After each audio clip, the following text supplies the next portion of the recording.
Welcome to my channel. ಇಂದಿನ ವಿಡಿಯೋದಲ್ಲಿ ನಾನು ಇಸ್ಕಾನ್ ಟೆಂಪಲ್ಗೆ ಹೋಗಿದ್ದೆ. ದೇವಸ್ಥಾನದ ಕಿರುನೋಟ ನೋಡ್ಕೊಬರೋಣ. ಇದು ಎಂಟ್ರೆನ್ಸು.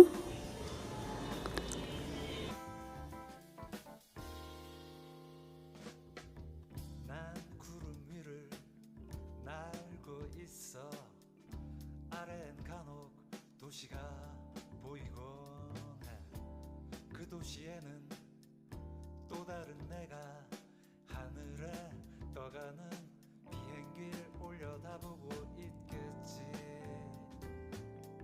ಮೆಟ್ಲು ಹತ್ಕೊಂಡು ಹಾಗೆ ಒಂದು ಸ್ವಲ್ಪ ಮುಂದೆ ಹೋದರೆ ನಾವು ಚಪ್ಪಲಿಗಳನ್ನೆಲ್ಲ ಇಲ್ಲಿ ಇಡ್ಬೋದು. ಅದಕ್ಕೆ ಒಂದು ಸ್ಲಿಪ್ ಕೊಡ್ತಾರೆ, ಮತ್ತೆ ತಂದು ನಮ್ಮ ಚಪ್ಪಲಿ ನಾವು ತೊಗೋಬೋದು. ಈಗ ಹಾಗೆ ಮೇಲೆ ಹೋಗಬೇಕು. ಈ ದೇವಸ್ಥಾನ ಅಂತೂ ತುಂಬಾ ಚೆನ್ನಾಗಿದೆ ನೋಡೋಕ್ಕೆ. ಅವರು ನಡೆಯೋಕ್ಕಾಗದೇ ಇರೋವಂಥವ್ರಿಗೆಲ್ಲ ಈ ವೀಲ್ ಚೇರ್ ಸೌಲಭ್ಯನೂ ಇದೆ.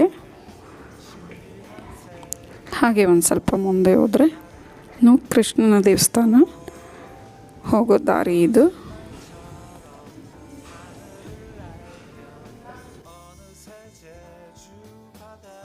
ನಮಗಂತೂ ಎರಡು ದೇವಸ್ಥಾನದ ದರ್ಶನ ತುಂಬಾ ಚೆನ್ನಾಗಾಯಿತು. ನಾವು ಕೃಷ್ಣನ ದರ್ಶನ ಮಾಡಿಕೊಂಡು ಹಾಗೆ ದೇವಸ್ಥಾನದ ಹಿಂದೆ ಬಂದರೆ ಅಲ್ಲಿ ಗೋವಿಂದ ದೇವಸ್ಥಾನ ಇದೆ. ಇದು ತುಂಬಾ ಚೆನ್ನಾಗಿ ಮಾಡಿದ್ದಾರೆ ದೇವಸ್ಥಾನ.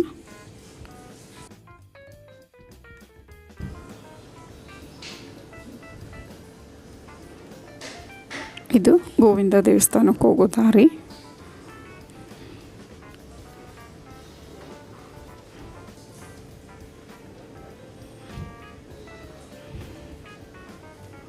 ನಾವು ತುಂಬ ಎಲ್ಲೋ ದೊಡ್ಡ ದೇವಸ್ಥಾನಕ್ಕೆ ಹೋಗಿದ್ದೀವಿ ಅನ್ನೋ ಅಷ್ಟು ಚೆನ್ನಾಗಿದೆ ದೇವಸ್ಥಾನ ಇದು. ತುಂಬ ಸೈಲೆಂಟಾಗಿ ತುಂಬ ಚೆನ್ನಾಗಿದೆ ವಾತಾವರಣ ಎಲ್ಲ.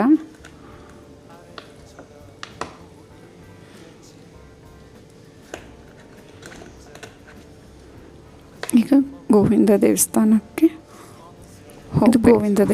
ಹೋಗೋ ದಾರಿ.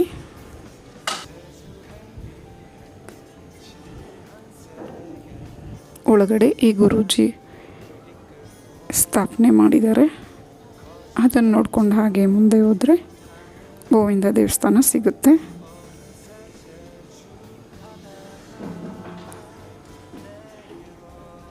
ಇಲ್ಲಿ ಭಜನೆನೂ ಮಾಡ್ತಾಯಿದ್ರು. ದಿನ ಭಜನೆ ನಡೆಯುತ್ತೆ ಇಲ್ಲಿ.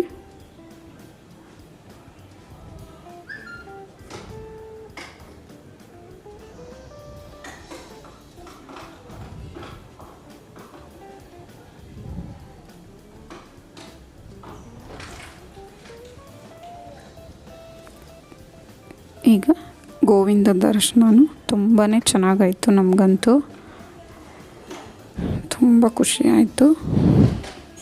ಈಗ ಗೋವಿಂದ ದೇವಸ್ಥಾನದ ದರ್ಶನ ಮುಗಿಸ್ಕೊಂಡು ಹಾಗೆ ಹಿಂದಕ್ಕೆ ಬಂದರೆ ಅಲ್ಲಿ ಪಕ್ಕನೇ ನರಸಿಂಹಸ್ವಾಮಿ ಮತ್ತು ಪದ್ಮಾವತಿ ಮತ್ತು ಲಕ್ಷ್ಮೀ ನರಸಿಂಹಸ್ವಾಮಿ ದೇವ್ರನ್ನೂ ದರ್ಶನ ಮಾಡ್ಬೋದು. ಇಲ್ಲಿ ವಿಮಾನ ಗೋವಿಂದ ಅಂತ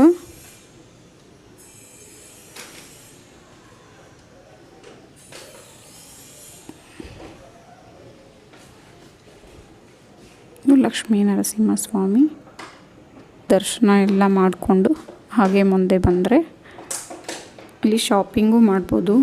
ಎಲ್ಲ ರೀತಿಯ ಬುಕ್ಸು ಸಿಗುತ್ತೆ.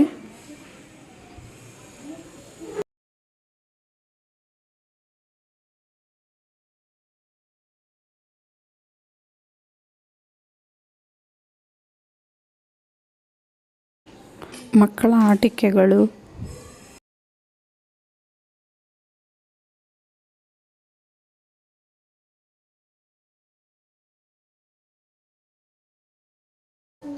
ಬಾಗಿಲಿಗೆ ಹಾಕೋ ತೋರಣಗಳು, ಹಿತ್ತಾಳೆ ಸಾಮಗ್ರಿಗಳು ತುಂಬಾ ಚೆನ್ನಾಗಿದೆ ಎಲ್ಲ ಕಲೆಕ್ಷನ್ಸು. ಒಂದಕ್ಕಿಂತ ಒಂದು ತುಂಬಾ ಚೆನ್ನಾಗಿದೆ. ಇದು ದೇವರ ಪಾದಗಳು. ಇಲ್ಲಿ ನಮಗೇನು ಬೇಕೋ ಅದನ್ನು ಪರ್ಚೇಸ್ ಮಾಡ್ಬೋದು ದೇವಸ್ಥಾನದ ನೆನಪಿಗಾಗಿ.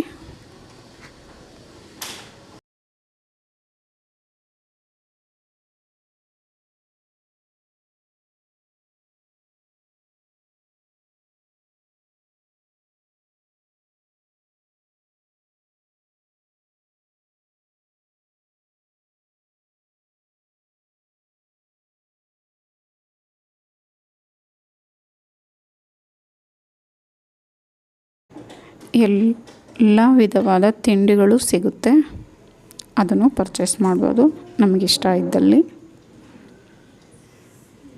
ಈಗ ಶಾಪಿಂಗ್ದೆಲ್ಲ ಮುಗಿಸಿ ಹೊರಗಡೆ ಬಂದರೆ ಅಲ್ಲಿ ಪ್ರಸಾದ ಕೊಡ್ತಾ ಇರ್ತಾರೆ, ಅದನ್ನು ತಗೊಂಡು ಈ ರೀತಿ ಬಂದವ್ರಿಗೆಲ್ಲನೂ ಈ ವಿಡಿಯೋ ನಿಮಗೆಲ್ಲ ಇಷ್ಟ ಆಗಿದೆ ಅಂದ್ಕೋತೀನಿ. ನಿಮಗೆಲ್ಲ ಇಷ್ಟ ಆಗಿದ್ದರೆ ಲೈಕ್, ಶೇರ್ ಆ್ಯಂಡ್ ಸಬ್ಸ್ಕ್ರೈಬ್ ಮಾಡಿ. ನಿಮ್ಮ ಅನಿಸಿಕೆ ಅಭಿಪ್ರಾಯವನ್ನು ಕಮೆಂಟ್ಸ್ ಮೂಲಕ ತಿಳಿಸಿ. Thank you for watching.